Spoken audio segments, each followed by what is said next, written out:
Yes. So you asked me a question about the 1949 notes on transfusion and the small pool plasma size. I knew I'd read it somewhere. I had. It's in the 1951 Mollison book. And if we can put that on the screen and just address that point straight away. RLIT, oh, you're already there, wonderful, at page 179. We pick it up under the heading Homologous Serum Jaundice. The first part of it is familiar to us, and then the second paragraph and over the page.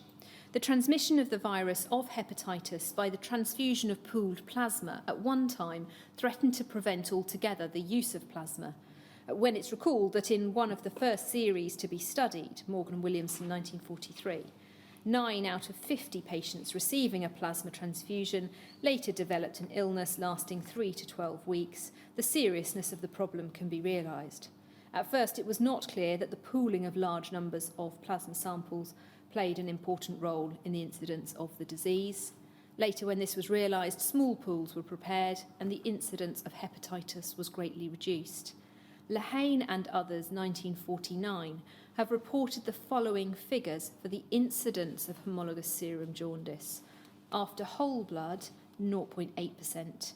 After transfusion of small pool plasma, derived from not more than 10 donors, 1.3%. After large pool plasma, derived from not less than 300 donors, 11.9%. The use of large pool plasma has, of course, now been abandoned. In the series of Lehane and others, the incidence of jaundice after the transfusion of small pool plasma was not significantly greater than that following the transfusion of whole blood. Presumably by significantly there it means scientifically. Indeed, sir. Indeed. So, or statistically significant. So the actual figure is potentially greater, but we don't know really by how much. With accuracy? Not with accuracy. The figures are from 0.8% up to 1.3%, and then not more than 10 donors, so we can't say more than that. But it leaves it rather...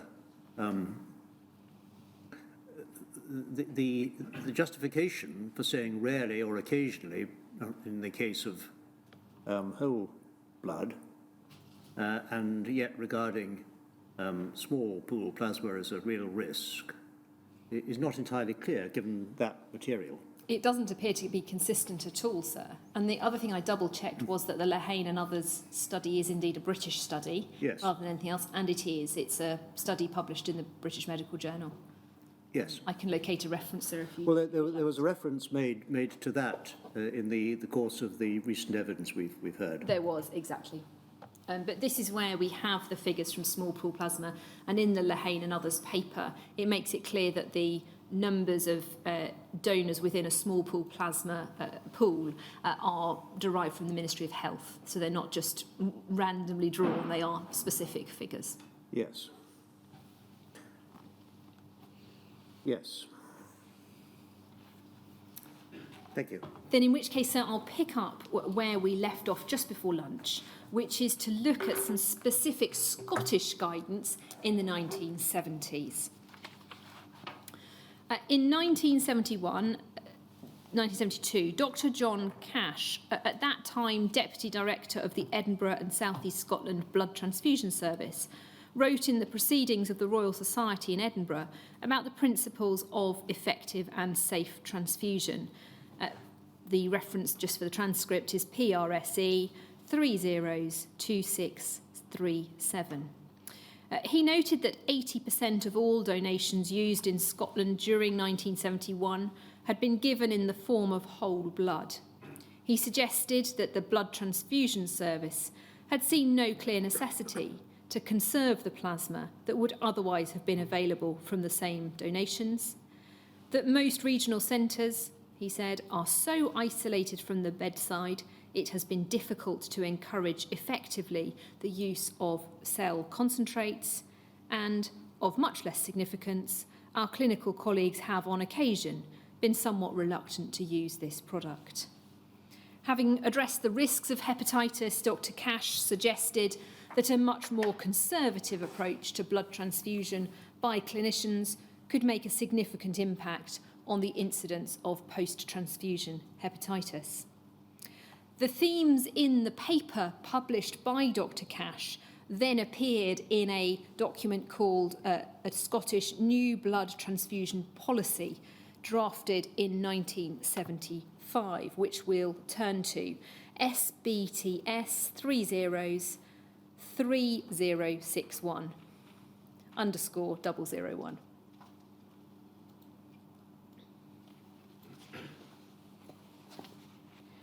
And if we turn across to page 2. The introduction reads as follows. With the commissioning of the new Scottish National Protein Fractionation Centre here in Edinburgh, our clinical colleagues in Scotland will, for the first time, have access to a whole range of therapeutic products hitherto largely unavailable. It's now apparent that the rate-limiting factor which will prevent the realisation of this goal is the serious shortage of raw material, plasma. In response to this challenge, we've already set in train plans to increase the number of donations we will collect by a factor of 10,000 per annum, a difficult task for an already fully stretched region. At the same time, we introduced a new transfusion policy designed to collect increasing amounts of plasma from our existing input. The policy is one of a dramatic increase in the use of red cell concentrates rather than whole blood. And if we turn the page, we see that policy. For patients not bleeding acutely, we believe it's in the individual patient's interest, see notes, that he or she should always receive red cell concentrates rather than whole blood. 2, for intraoperative or acutely bleeding patients, the first 2 units of blood issued for all requests will automatically, and there's a star, be red cell concentrates, then there's a circle. Further requests for the same patient in the succeeding 24 hours will automatically be met by whole blood. And we see there 3 points that are then dealt with below. The ruling in relation to automatic provision of the first 2 units as being red cell concentrates, it says this ruling can be overridden by any member of the clinical staff, provided instructions are received by telephone. The occasions when this is likely to be desirable will be very rare. It suggested that those patients in whom the clinician is concerned to make good the volume deficit of 2 units of red cell concentrates, less approximately a total of 350 ml of plasma, can best be managed by running in 600 ml of Ringer's lactate solution. And the point about it being automatically whole blood that's provided in the succeeding 24 hours, the note is this. This will be automatic and thus be the responsibility of the blood bank staff. And then if we go over the page to page 5, please.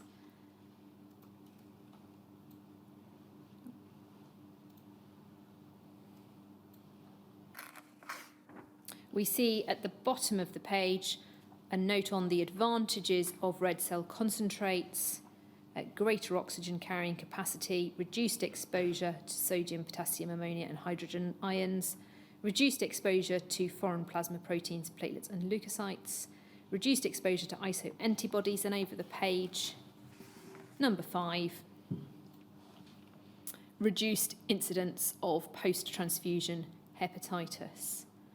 And then under the heading attention on the same page, please remember that attempts to make up the 2 units of red cell concentrates with reconstituted pooled dried plasma rather than Ringer's lactate or any other appropriate crystalloid will not only defeat the purpose of our policy, but expose the patient to a hepatitis risk as much as 30 times that of a single donation.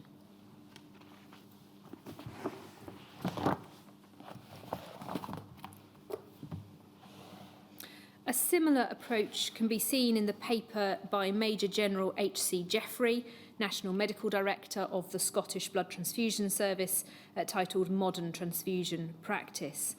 For the transcript, that's DHSC 3 zeros, 3738 underscore 045.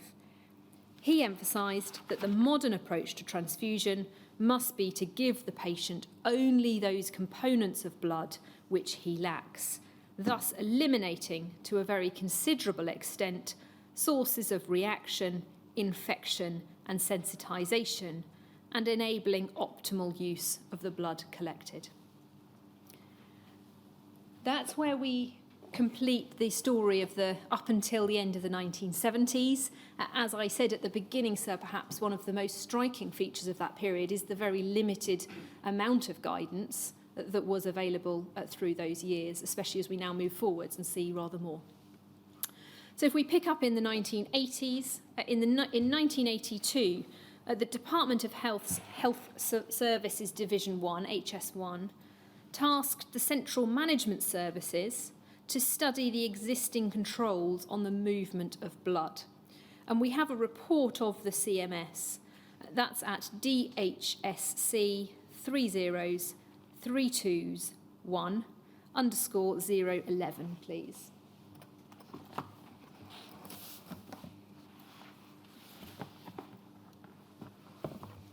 And if we can then turn to page 5, please, Sully.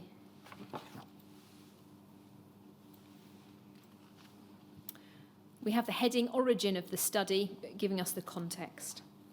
Recent inquiries and investigations into the use of blood and blood products highlighted the inadequacy of records kept to control the movement of blood from collection to transfusion or disposal.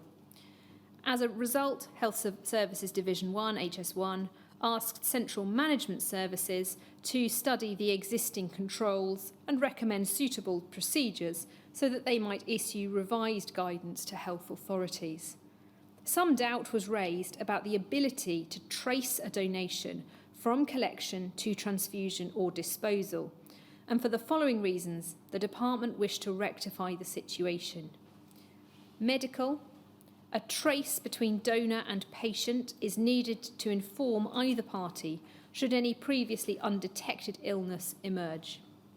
Accountability: blood and its components, in particular plasma protein fraction, PPF, and factor VIII, constitute a valuable resource and an adequate stock control is required.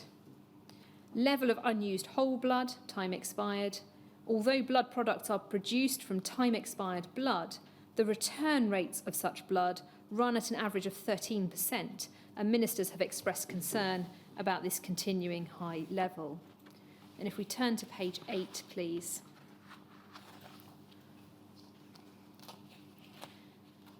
We see under the heading Findings the extent of the survey.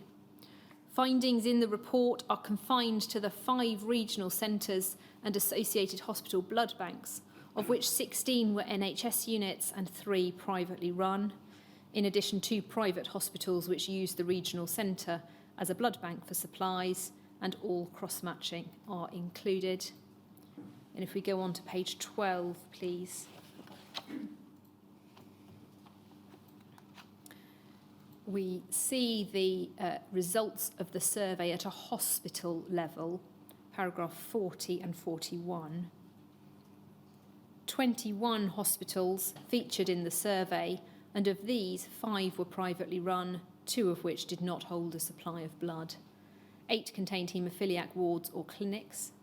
Appendix M shows the hospitals visited, etc.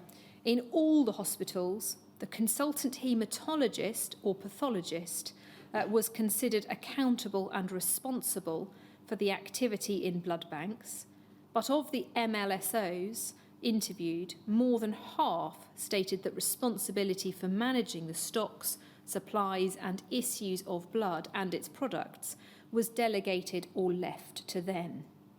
21 variations in stock control and record keeping were identified. Considered in broad terms, each hospital was offering the same service, achieving differing degrees of success, but their systems had developed over the years and were used by many different people. Most systems had not been subjected to scrutiny prior to this study, and to change them would cause widespread confusion which could not be justified, provided the essential minimum controls are present. And if we turn on to page 14,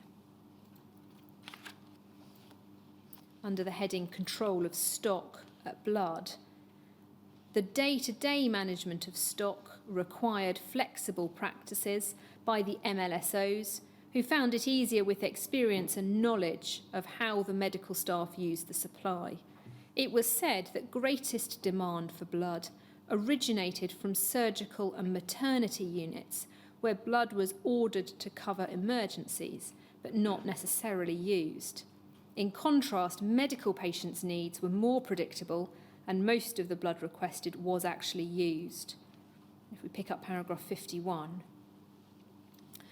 most people accepted that the stock control and wastage rates in the use of blood were partly, if not largely, influenced by the policies of the medical staff, particularly surgeons, using the blood. It is a clinical decision whether and what to transfuse. Everyone respects this fact, yet they readily agreed that there were economic considerations which could be brought to bear on the use of blood and its products without endangering the patient. Some hospitals visited had gone a long way towards setting up a dialogue with the medical staff, which encouraged economical ordering of goods, supported very positively with the backup facility to provide them in cases of emergency. In the hospitals achieving success in this field, the consultant haematologist was a key figure. He, supported by the necessary statistical information from the blood bank, had the authority to ask his medical colleagues to reconsider their clinical practice. And that role of the consultant haematologist with statistics is something that crops up in later documents as well, and we'll see that as a sub-theme through this. If we can then carry on to page... Sorry. Thus far, I was fascinated by the fact that 21 hospitals are looked at, and each of them appears to have a different system. Indeed. 21 hospitals, 21 systems. Indeed. So no one system would cover all, and you couldn't. What general lessons were learned? In terms of the overall view as to what were guiding principles, if there were any, as to stock control and use of blood. There's more of the document I want to take you to, sir, so yes. Perhaps I can do that, and then if I still haven't answered your question, then I can look again. If we could turn on to page 18.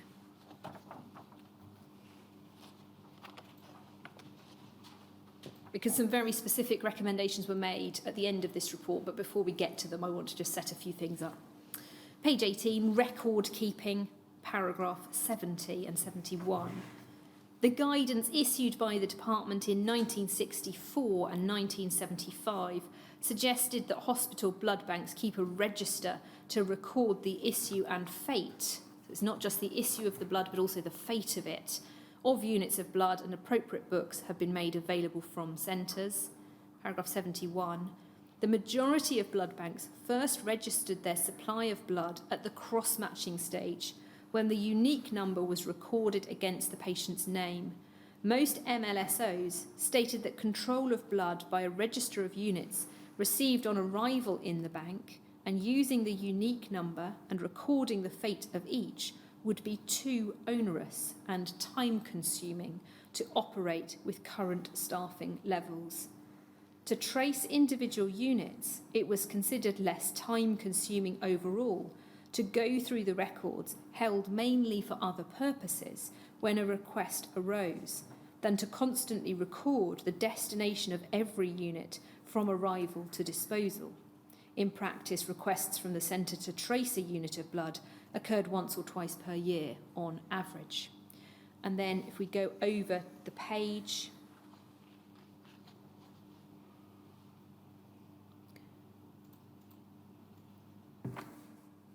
paragraph 74, underlying the recording systems at all blood banks was the assumption that a unit of blood had been transfused if it had been cross-matched for a patient, and either in a register or on a request form or card Someone in an official capacity had signed for that unit of blood.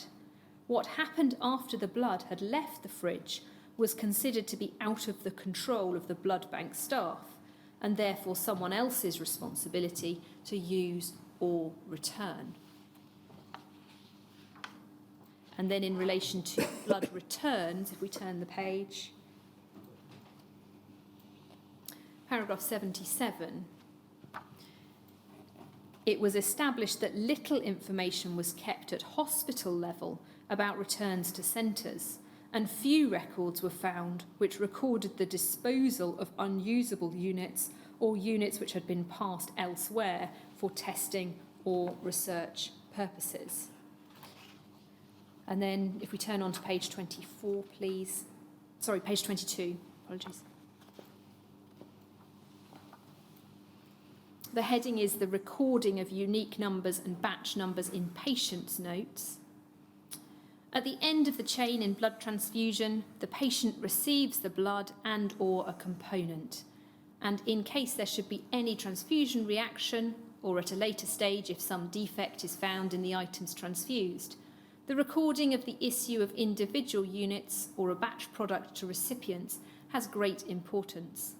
In 19 of the 21 hospitals visited, the unique numbers of transfused units of blood were recorded in patients' notes and were found either on the top copy of the request form, on which a signature or a tick indicated that a particular unit had been transfused, or on the intravenous treatment charts or the fluid balance charts. In one hospital, a special stamp had been designed to imprint on the medical notes a series of boxes in which the numbers of transfused units could be entered. Records of the individual units of blood being transfused in those hospitals were therefore available in the patient's notes for the period those notes were kept. Before I read the paragraph 88, just a note there, sir, that 19 out of 21 had the records, but they were in locations like the intravenous treatment charts. So they weren't necessarily in the core clinical records of the patients. They are in extra parts of the medical records. And we know the inquiry's heard evidence, sir, of struggles to find those documents, and it may be that that explains some of it, that while there's a set of core clinical records available to somebody now seeking their medical records, they may not have the intravenous treatment charts where the blood transfusion would be recorded when someone is going back to try and obtain their notes. And they might not think to look in the fluid balance charts. Well, indeed, fluid balance charts either might not exist or somebody wouldn't think to look at them.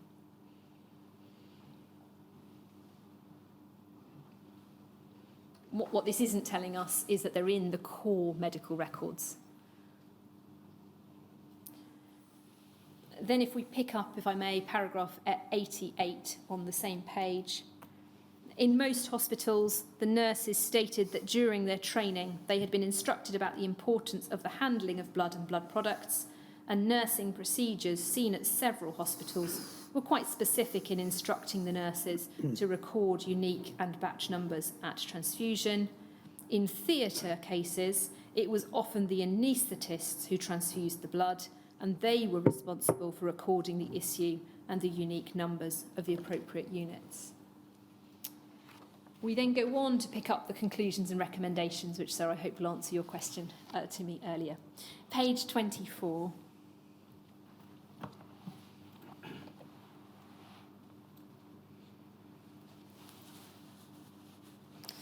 We pick up under the heading Regional Centres. The methods adopted at each centre for supplying hospitals with blood and components varied. As a result, systems at hospital blood banks showed a wider variation. They were based on the centre's systems and had developed from that base. The different procedures and processes found amongst hospitals within the same region showed that the centres had little influence over methods of blood banking, issues and supplies. Although the hierarchy in both are not related, and no accountability is strictly placed on the centres for the management of supplies in hospital blood banks, the blood bank staff in each hospital could benefit from an exchange of ideas through a central body. should computerised record keeping develop in hospital blood banks, the need for coordination by centres and for information to be exchanged becomes acute. It is recommended that, let's have the next paragraph. It is recommended that centres consider as part of their role a formal process to enable the exchange of ideas and good practice at operational level for hospitals to whom they supply substantial quantities of blood and blood products. And then if we turn to the next page, heading is record keeping.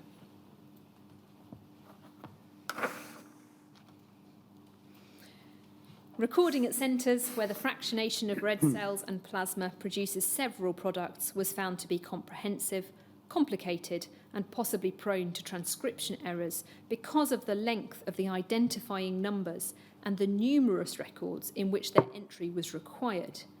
The computer systems seen, although not without their own problems, offered much in terms of accurate records, easy tracing, and regular statistics. Savings in staff time were not obvious, but more immediate management information and easier compilation of them appeared to be benefits worth pursuing. There's then a recommendation around duplicate delivery notes. If we turn the page,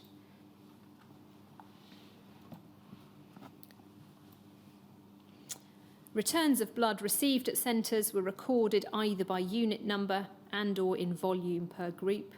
To aid the dialogue between hospitals and centres, in the event of tracing a particular unit, it would be helpful if all centres could record, against records held for each hospital returning the blood, the unique numbers of the units received.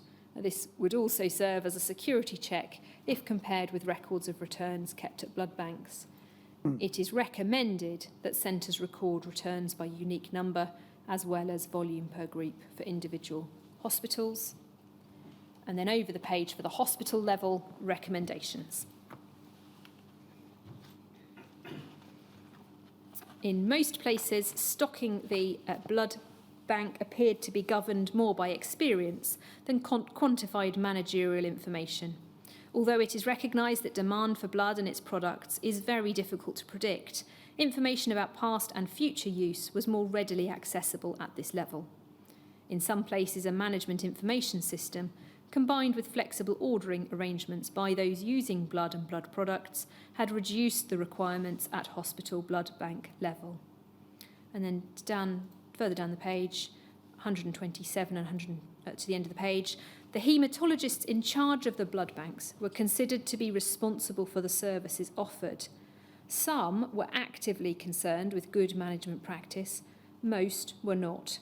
They are best placed to influence usage of blood and blood products and should be encouraged to pay more attention to the economical management of the stock. It is recommended that haematologists are reminded of their full responsibilities in the management of blood. Then under the heading Stock Control, Blood, it's accepted that the stock control and wastage rates for blood are largely influenced by the policies adopted by the medical staff, particularly surgeons using the blood. If efficiency is to be improved, each bank must reconsider with the users its cross-matching policies and stock inventory levels. And again, we see the haematologist in charge of the bank therefore must feature in discussion about economies if it's to bear fruit, because they will be more influential. And then if we just turn over the page, we see a final recommendation I want to draw to your attention, paragraph 134, in relation to record keeping. It's recommended that to facilitate the tracing of units of blood, a chronological file of details showing patient's name, unique number of the units cross-matched, and a signature for the removal of a unit from the blood bank should be kept. The decision whether this takes the form of a register or a file of back copies of request forms should be left for the hospital blood bank to decide in light of their well-established practice and evaluation.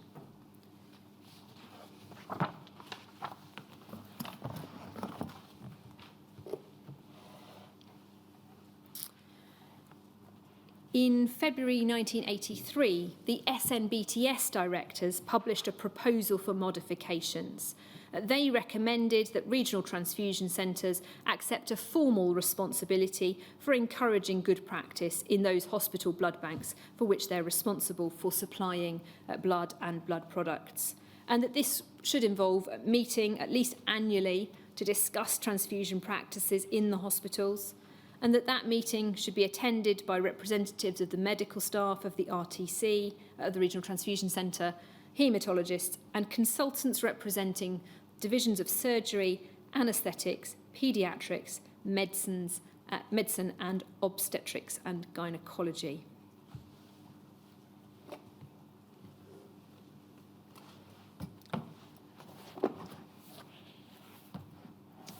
Sorry, sir.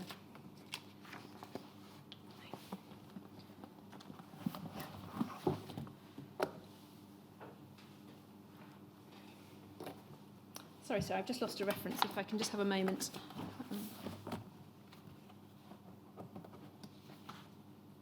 Yes. The next reference I want to take you to, sir, is CBLA 301819.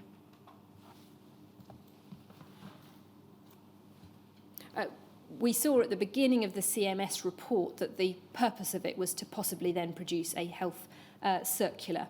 And this document is what we've identified as the health circular that followed from the CMS report.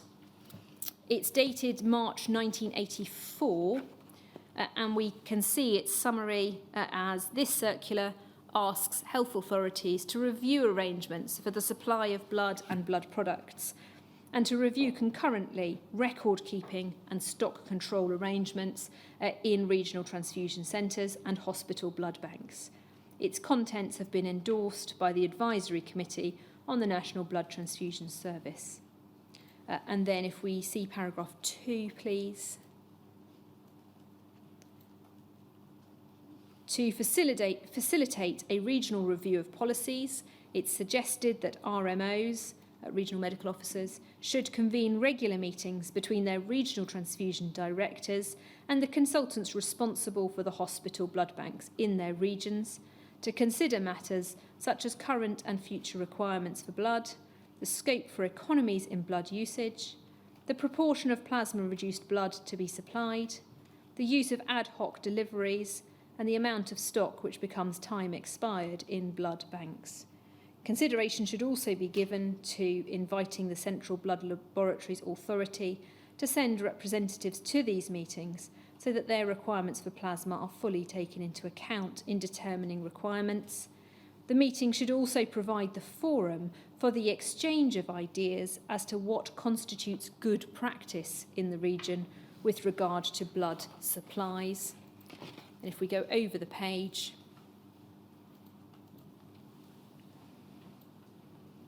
paragraph 7.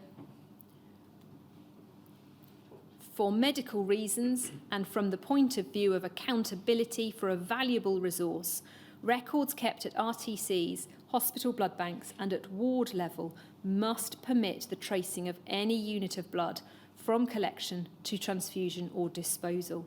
Health authorities are asked to ensure that the systems employed at transfusion centres and hospital blood banks do so. So we see the Health Service Circular addressing the points raised in the previous report we looked at, or some of them. We then return, sir, to Mollison. 1983 edition, it's RLIT 301571.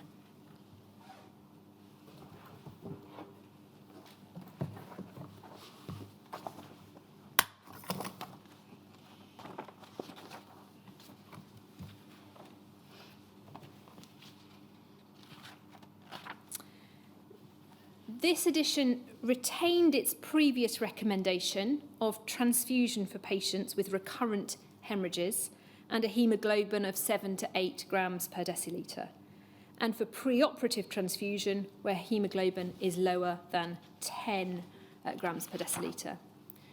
If we then turn to page 72, please, Sally.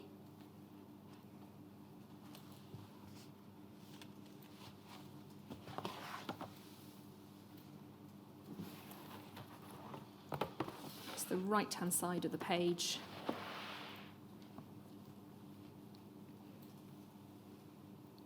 We see this under the heading Postoperative Transfusion. The practice of giving topping up transfusions post-operatively with the idea of bringing the patient's haemoglobin concentration up to an acceptable level is widespread, but there are very variable opinions as to what constitutes an acceptable level. In healthy young adults, it is difficult to justify transfusion at levels above 8 grams per deciliter, since when the anemia is due solely to previous blood loss, the administration of iron in adequate amounts will result in the cure of the anemia within a matter of weeks. On the other hand, in patients who have impaired cardiac or pulmonary function, there may be a good case for giving transfusions at lower levels of haemoglobin, e.g. 10 grams per deciliter. It has been shown that following operations associated with marked post-operative hemorrhage, a higher percentage of women than men are transfused, and it has been suggested that this is because there is a tendency to use the same level of hematocrit or haemoglobin in women as in men in deciding whether transfusion is required. There would be a substantial saving,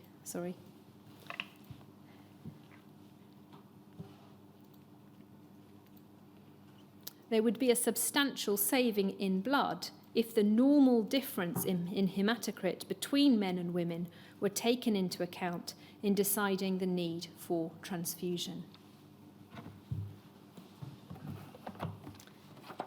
The other aspect to note in this volume of Mollison is that there is no reference that I've been able to identify to HTLV3 or AIDS.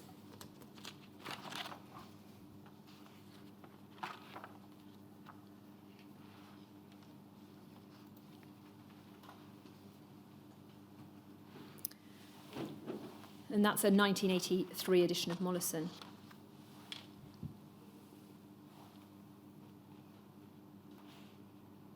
We see the same point in the 1984 edition of the Notes on Transfusion. For the transcript, it's PRSE 304766. We don't need to bring it up. In the 1984 edition of the Notes, under the heading of Complications and Dangers of Transfusion, reference is made to post-transfusion hepatitis and addresses the risk of both hepatitis B and non-A, non-B hepatitis. But again, I've been unable to identify any reference to AIDS or HTLV3. Do we know when in 1984 it was published? If you just give me one moment, sir, I can double check.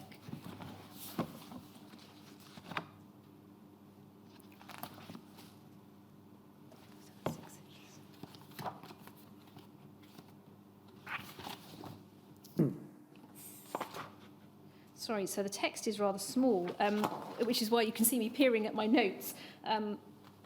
It simply says revised 1984. I can certainly go back and check whether we have a more specific date.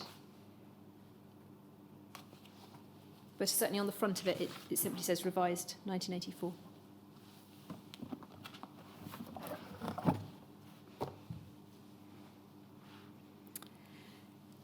In 1984, the British Committee for Standardisation in Haematology of the British Society for Haematology published a report, Guidelines on Hospital Blood Bank Documentation and Procedures. That is NHBT 0111389_001.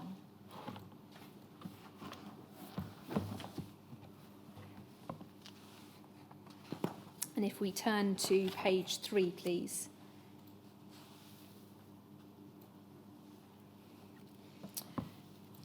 This document has been prepared by the Blood Group and Transfusion Task Force under the auspices of the British Committee for Standards in Haematology. Its purpose is to define minimum requirements for documentation in relation to blood transfusion. No attempt is made to prescribe the format in which the information is stored, as experience has shown a very wide variety of record-keeping systems in use in this country. The principles on which the task force has based its recommendations are as follows. The patient identification must be unique. There must be a clear link between each stage of the procedure, from the collection of the sample to the connection of the unit for transfusion. That it be possible to trace every stage, the time at which it occurred, and the individuals who were involved. The task force strongly recommends that where nursing staff are involved in blood transfusion arrangements, a joint working party be established to talk through and agree procedures so that there is total agreement of all staff involved in direct patient care. Then if we turn the page,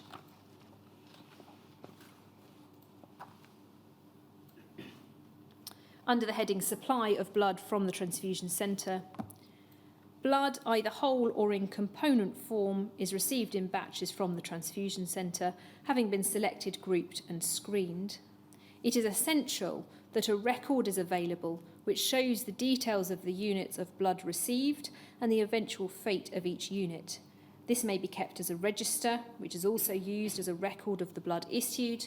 Alternatively, the information about each unit may be kept on a card relating to that unit. So very much the same as the health circular. Then if we turn on to page 8, please.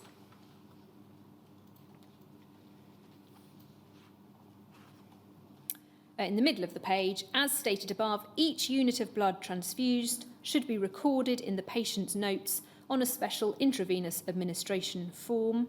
It then goes through what should be recorded. And then this document should form a permanent part of the patient record.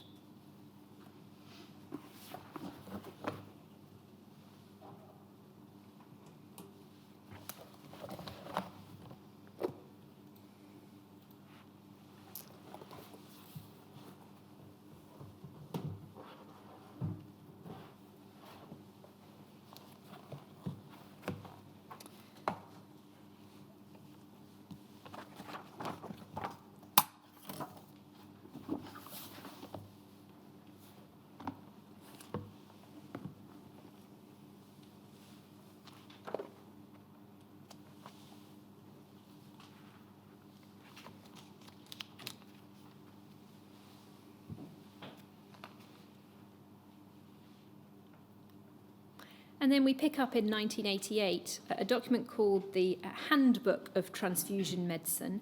It was produced by the MBTS and the SNBTS as a successor to the Notes on Transfusion that we started this presentation with. NHBT 2099310_002, please.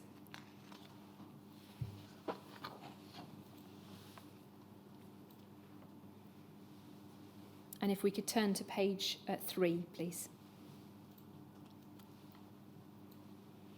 I'm very aware in this presentation that some of it feels rather repetitive, and that is because the documents themselves repeat very many of the same messages.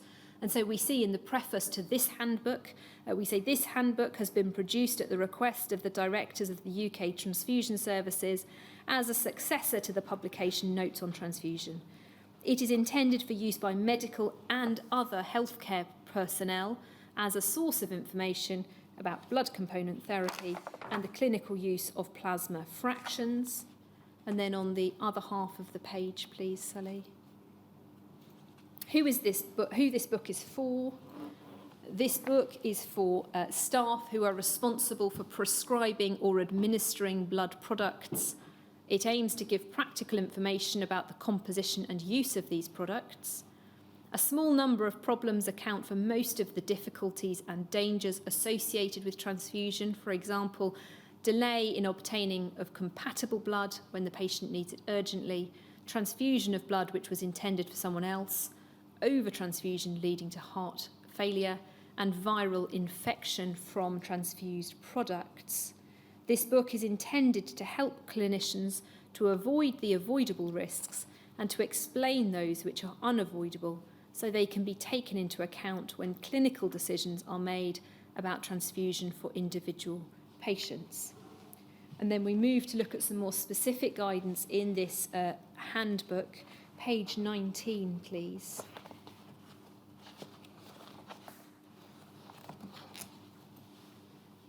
Under the heading Massive Blood Loss.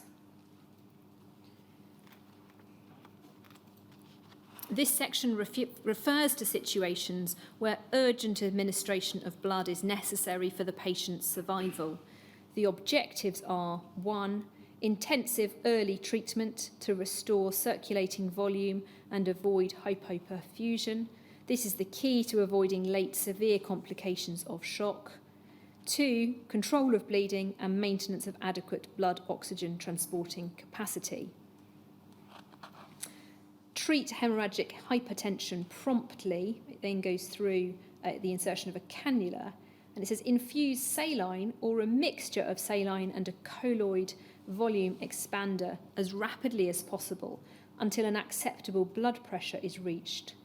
After about 40% of the estimated blood volume has been infused, 30 to 35 ml per kilogram, 5% albumin can be introduced to comprise 50% of the total infusion volume. Then at the end of this paragraph, red cell concentrate or whole blood should be infused as soon as available. Hypovolemia with low blood pressure and poor tissue perfusion is the patient's greatest enemy. The priority is to give any intravenous fluid quickly and enough to maintain normal circulation. The restoration of hemoglobin level and the maintenance of colloid osmotic pressure are normally of secondary importance. Then if we turn the page,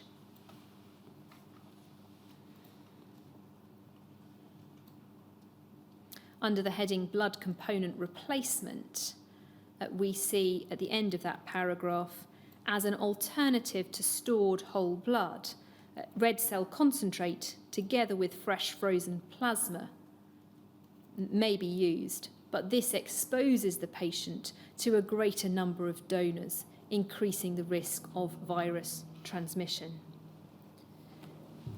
Then if we move on to page 21, we pick up the perioperative transfusion.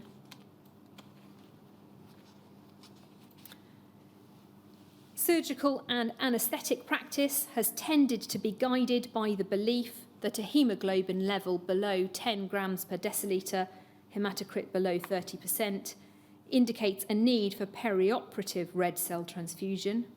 There is little or no firm evidence supporting this belief, and experience in recent years suggests that patients with severe anaemia may tolerate anaesthesia and operation without major morbidity or mortality resulting from the anaemia itself. Evidence from clinical and physiological studies does not support the necessity for the 10 grams per 30%, 10 grams stroke 30% rule. And then the next paragraph, please. Well, if you just go on, actually. Oh, apologies. Experimental evidence indicates that in healthy humans, cardiac output does not increase dramatically until the... Sorry, so let me reread that. Experimental evidence indicates that in healthy humans, cardiac output does not increase dramatically until the haemoglobin falls below 7 grams, and healthy anaesthetised primates survive a hematocrit down to 5% when breathing oxygen. The decision to transfuse red cells to an individual patient should take account of the duration of anaemia, the procedure to be carried out, the extent of likely blood loss, and the presence of coexisting conditions such as myocardial ischemia, pulmonary disease, and cerebral vascular disease.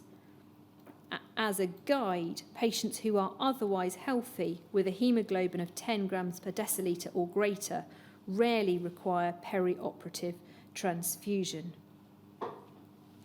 Acute anaemia with a haemoglobin below 7 grams will generally require red cell transfusion. Some patients with chronic anaemia, such as those with chronic renal failure, tolerate haemoglobin values below 7 grams and withstand anaesthesia and surgery at this level. The decision to transfuse red cells will depend on clinical assessment and may require laboratory data such as arterial oxygenation, oxygen extraction ratio, and blood volume. And then if we turn on to page 25,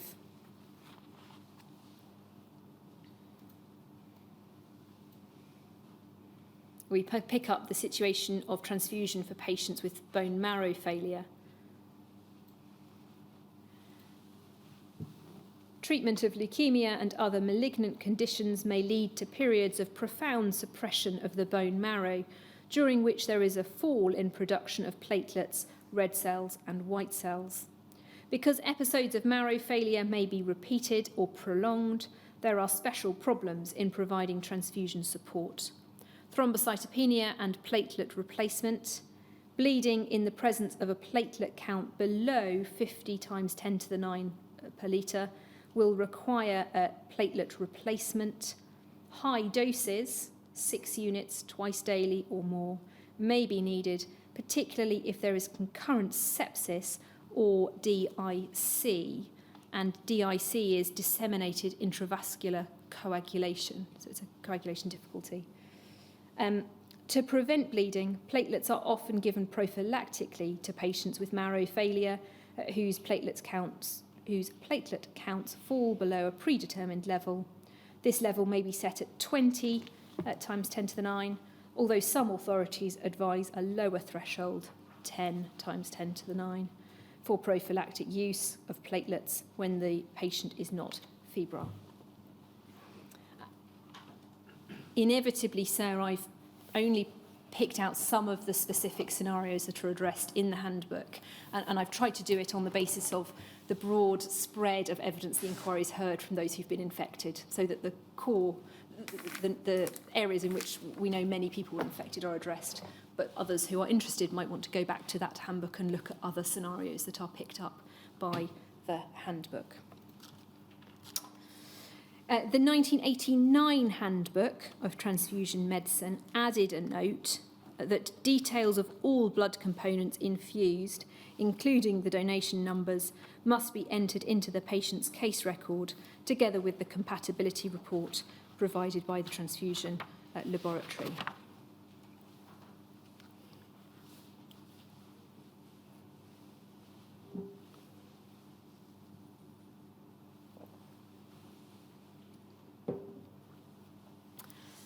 In 1988, so at about the same time as the handbook edition we've just looked at in some detail, guidelines for transfusion for massive blood loss were published by the British Society for Haematology. It's NHBT 5037_013, please.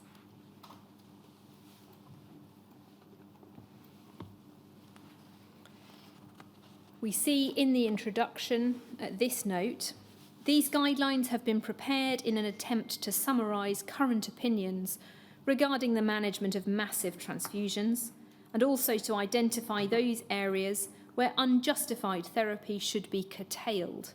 In this regard, it should be borne in mind that many of the currently established transfusion practices are based more on benefits that are hoped for than those that have been proven.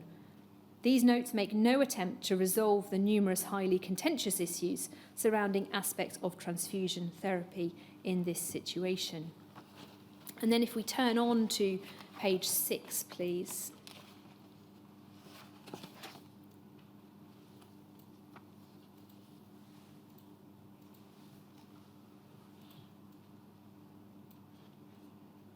Under the heading Haematological Monitoring, whenever possible, the investigations shown in Table 1 should be performed during massive transfusions. Both the absolute values and the direction of change of results must be considered as a guide to replacement therapy. And if we go over the page, please, we'll find Table 1. And we see the note of investigation and the target value. Hemoglobin hematocrit we see is 10 grams per decilitre, or 0.32 for the hematocrit. Platelet count greater than 50 times 10 to the 9. Prothrombin time less than 1.5 times control, and the same figure is given for the partial thromboplastin time. And then fibrinogen greater than 0.8 grams per litre.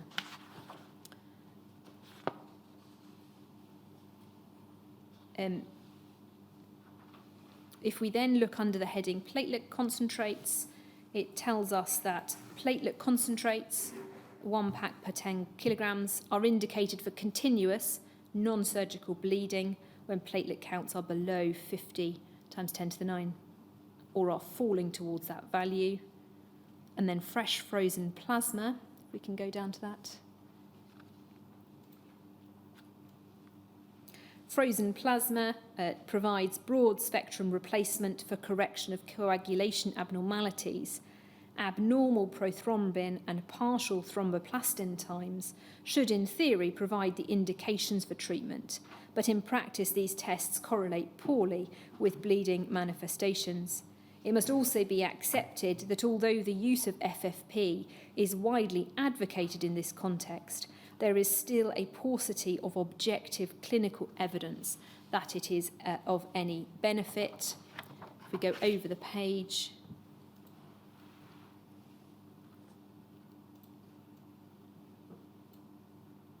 red cells, concentrates and optimal additive suspensions.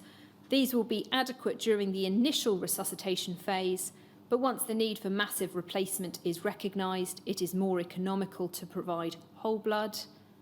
And then under fresh whole blood, the place of fresh whole blood, e.g. blood donated up to 24 hours previously but still fully tested, in modern transfusion practice is still vigorously contested.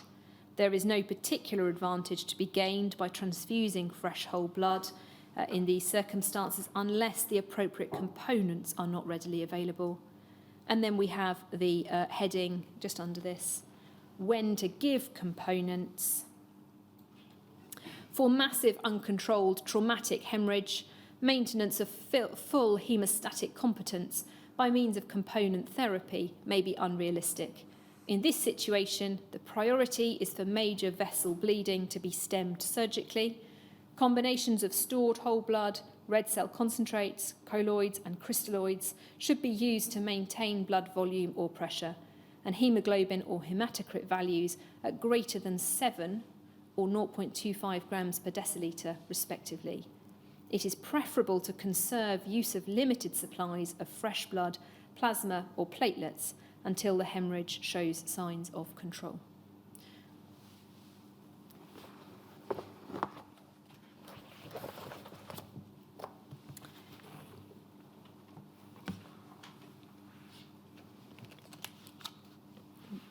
Then in 1989, the British Society for Haematology produced guidelines on hospital blood bank documentation and procedures. For the transcript, the reference is AHCH 5053. The guidelines state that procedures for the administration of blood products should be agreed between medical and nursing staff and should be implemented as part of a nursing code of practice. The recommended procedure included the requirement that each unit of blood transfused must be recorded in the patient's notes on a special intravenous administration form and in the continuation notes. This is important for medical audit, and it said this document must form a permanent part of the patient record. In 1989, a booklet was produced by the Clinical Resource Efficiency Support Team, CREST, of Northern Ireland, entitled Use and Supply of Blood Products in Northern Ireland. It aimed to provide helpful practical advice to clinicians and boards. The booklet recorded specific recommendations, including that each clinician should review their prescribing policy for blood products in light of constraints on supply, that each acute hospital should establish a hospital transfusion committee to monitor and audit the use of blood products and also promote good clinical practice by consultants and junior doctors. Each Health and Social Services Board should establish a committee to monitor and audit the use of blood products by hospitals in their area, and the NIBTS should work together with representatives of clinical specialities to draw up regional guidance on the use of blood products in their particular area of expertise. I want to move then on to some specific guidance for particular specialities during the 1980s. Firstly, surgery. In 1984, the textbook on surgery was published, and for the transcript, the reference is NHBT 401114_042. In that text, it's noted that blood transfusion carries some risk and alternative methods should be chosen whenever possible. Anemia is often better corrected before operation by prescribing oral or parenteral iron. The textbook notes that the most serious problem in relation to infection is that of serum hepatitis, and once again, I've been unable to identify any reference to AIDS or HTLV-3.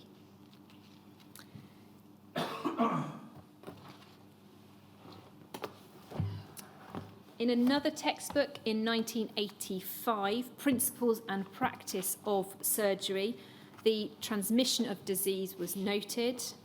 If we could turn to that, please. NHBT 40114_105, please. If we can turn to page 8, please.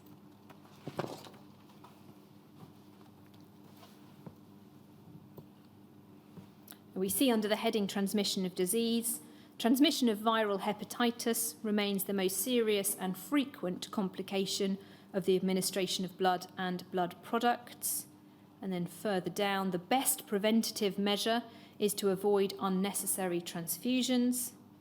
Then at the bottom of the section that we have on the screen, recent studies have indicated that blood donations and some blood products may rarely transmit an infectious agent, which gives rise to the development of severe, often fatal, acquired immune deficiency, AIDS, in recipients. Just turn the page.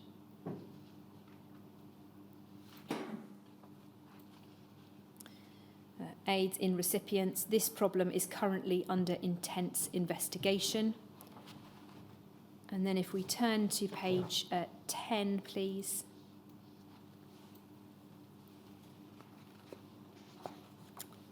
We see the guidance given in relation to blood products and their clinical uses. Blood replacement.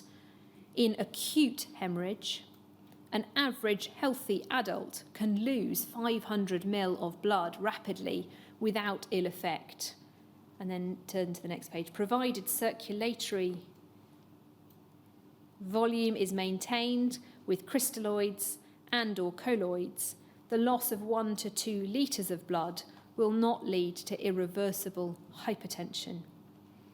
The assessment of blood loss is difficult, particularly following acute hemorrhage. Measurements of blood volume are time-consuming and often inaccurate, particularly in anemic and or debilitated patients.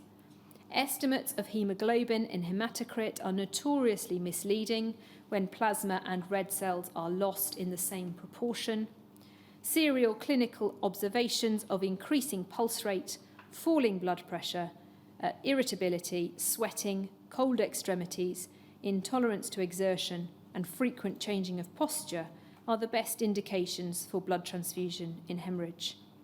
Hasty action from a single clinical observation should be avoided unless additional information, such as evidence of major internal hemorrhage into muscle or abdomen, is available.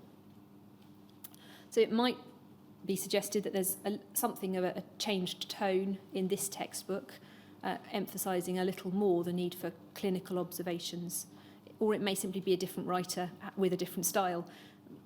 Then if we look on to chronic anemia, the risks associated with blood transfusion contraindicate its routine use for the treatment of chronic anemia.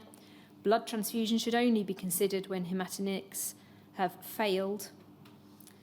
A little bit further down, although successful major surgery can be performed on patients with haemoglobin levels of less than 5 grams per decilitre with appropriate preoperative transfusion, many surgeons and anaesthetists still prefer an initial haemoglobin of 10 grams per decilitre before commencing an elective major operation.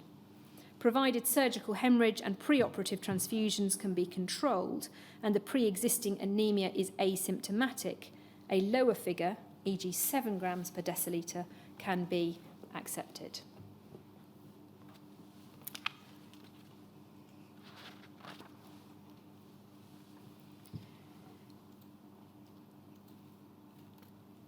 In relation to malignant haematology, the British Society for Haematology published guidelines on the care of adult patients with leukemia and lymphoma and other disorders associated with severe bone marrow failure in 1986.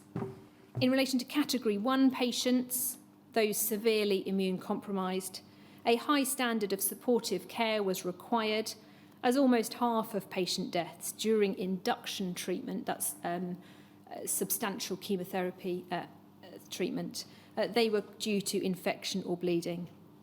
Therefore, the guidelines said, because it's common practice either to transfuse 6 units of platelet concentrate each day to patients who are bleeding, or to give prophylactic platelet transfusions to patients with platelet counts below 20 times 10 to the 9, a plentiful supply of platelets should be available at all times, including weekends and holiday periods.